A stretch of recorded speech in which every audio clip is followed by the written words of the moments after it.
देशभक्त शब्दाला आक्षेप घेणारे उपमुख्यमंत्री देवेंद्र फडणवीस देशद्रोही झाले आहेत का? उद्धव ठाकरेंचा सवाल। उद्या मोदी संघाला देखील नकली संघ म्हणतील, आम्ही स्वयंपूर्ण झालोय, तर आम्हाला संघाची गरज नाही असं मोदी उद्या म्हणतील। उद्धव ठाकरेंचा पंतप्रधान मोदींवर हल्लाबोल।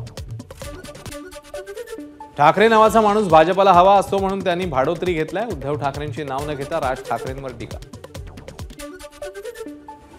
मुख्यमंत्री एकनाथ शिंदे आणि राज ठाकरे बाळासाहेबांच्या विचारांचे वारसदार। उपमुख्यमंत्री देवेंद्र फडणवीसांची प्रतिक्रिया।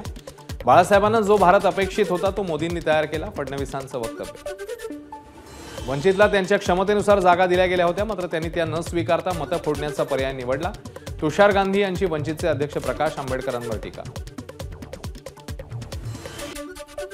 भाजप सत्तेत आली तर ते आता संघावरच बंदी आणतील। जेपी नड्डा यांच्या वक्तव्यानंतर उद्धव ठाकरेंचा भाजपवर हल्लाबोल। भारतीय जनता पक्षाला आता आरएसएस नकोय, जेपी नड्डांच्या वक्तव्यानंतर प्रकाश आंबेडकरांची प्रतिक्रिया।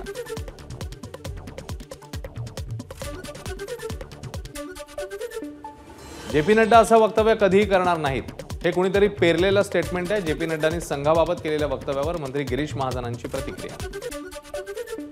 महायुतीचे पालघर लोकसभा उमेदवार हेमंत सावरा यांच्या प्रचारासाठी नालासोपारा येथे सभा।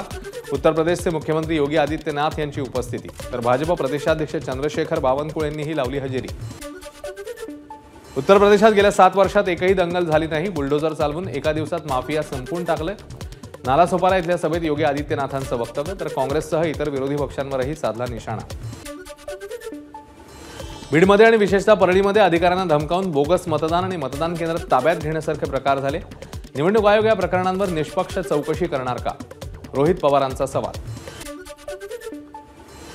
मतदान झाल्यावर रोहित पवारांनी आरोप केले, त्यांचं बोलणं म्हणजे आत्मविश्वास कमी झाल्याचं लक्षण। त्यांनी निवडणूक आयोगाकडे तक्रार करावी।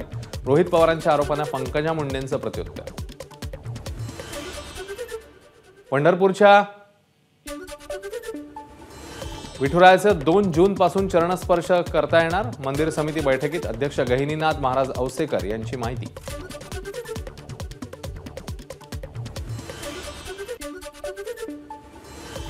आणि आता विदर्भातल्या घडामोडींचा वेगवान आढावा आपण घेणार आहोत।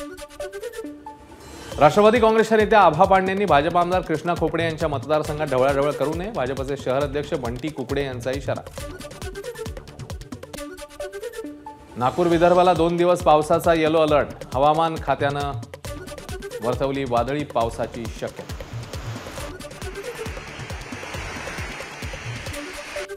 बुलढाण्याच्या शेगाव संग्रामपूर तालुक्यात वादळी वाऱ्यासह जोरदार पाऊस। वादळी वाऱ्यामुळे अनेक ठिकाणी झाडं पडली, रस्ते वाहतुकीवर परिणाम। हवामान खात्याचा येलो अलर्ट। भंडाऱ्यामध्ये अवकाळी पावसानं शेतकऱ्यांना फटका। 8 दिवसानंतरही शेतातील पिकांच्या नुकसानीचे पंचनामे नाही। भात पिकाची नासाडी झाल्यामुळे बळीराजा आर्थिक संकटात। वर्ध्यातील हिंगणघाटच्या नांदुरा चौक परिसरातील उड्डाणपुलाला भगदाड, पुलावरील मोठं छिद्र ठरतंय, अपघातांना निमंत्रण। भंडाऱ्याच्या तुमसरमध्ये सहाय्यक पोलीस अधीक्षक रश्मिता राव मैदानात, वाहतुकीचे नियम तोडणाऱ्यांवर थेट दंडात्मक कारवाई। 3 दिवसात 100वर अधिक वाहनांवर केली कारवाई। गोंदियाच्या बाई गंगाबाई रुग्णालयातील शासकीय रक्तपेढीत रक्ताचा तुटवडा, 8 ते 10 दिवस पुरेल एवढंच रक्तसाठा शिल्लक। स्वयंस्फूर्तीने रक्तदान करण्याचं आवाहन। आता मराठवाड्यातल्या घडामोडींचा धावता आढावा आपण घेऊया। नदीमध्ये स्नान करून किंवा वहन करून पापमुक्ती होत नाही, अशा पद्धतीने पाप धुतली जात असतील तर आतंकवाद्यांना स्नान करून पुन्हा ठार मारण्याचं परमिट मिळेल। गुजरातचे राज्यपाल आचार्य देवव्रत यांचं वक्तव्य। धाराशिवमध्ये पाण्याच्या जारची वाहतूक करणाऱ्या टेम्पोचा विचित्र अपघात। भाजी मंडईतली घटना, अपघातात एकाचा मृत्यू। छत्रपती संभाजीनगरमध्ये महिला तक्रार निवारण केंद्रातच 2 कुटुंबांमध्ये फिल्मी स्टाईल हाणामारी। पत्नी पोलिसात, पती निवृत्त जवान। संभाजीनगर गर्भलिंग निदान प्रकरणी धक्कादायक माहिती समोर, 15 ते 20 एजंट्सचं जाळं असल्याचा पोलिसांचा संशय। 19 वर्षांची तरुणी करत होती गर्भलिंग निदानाची चाचणी।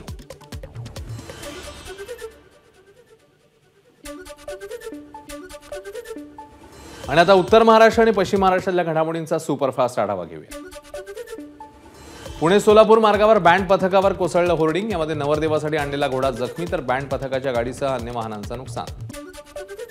पुण्याच्या इंदापूर तालुक्याच्या दक्षिण भागात भीषण पाणी टंचाई, अनेक गावात जनावरांच्या चाऱ्याचा प्रश्न गंभीर। चारा छावणी सुरू करण्याची शेतकऱ्यांची मागणी। नाशिक लोकसभा मतदारसंघात अपक्ष उमेदवार शांतिगिरी महाराजांचं जोरदार शक्ती प्रदर्शन। प्रचाराच्या शेवटच्या दिवशी शांतिगिरी महाराजांची भव्य प्रचार रॅली। भाजपसह सर्व हिंदुत्ववादी संघटनांचा आम्हालाच पाठिंबा। नाशिकचे अपक्ष उमेदवार शांतिगिरी महाराजांचा मोठा दावा। नाशिकमध्ये रोड शो दरम्यान मोदींच्या कटआउटवर पुष्पवृष्टी। शांतिगिरी महाराजांनी काहीही वक्तव्य केलं तरी त्यातून गैरसमज करून घेऊ नये। भाजप आमच्या सोबतच आहे। नाशिक मतदारसंघातले महायुतीचे उमेदवार हेमंत गोडसेंचं वक्तव्य। एबीपी माझा, उघडा डोळे बघा नीट।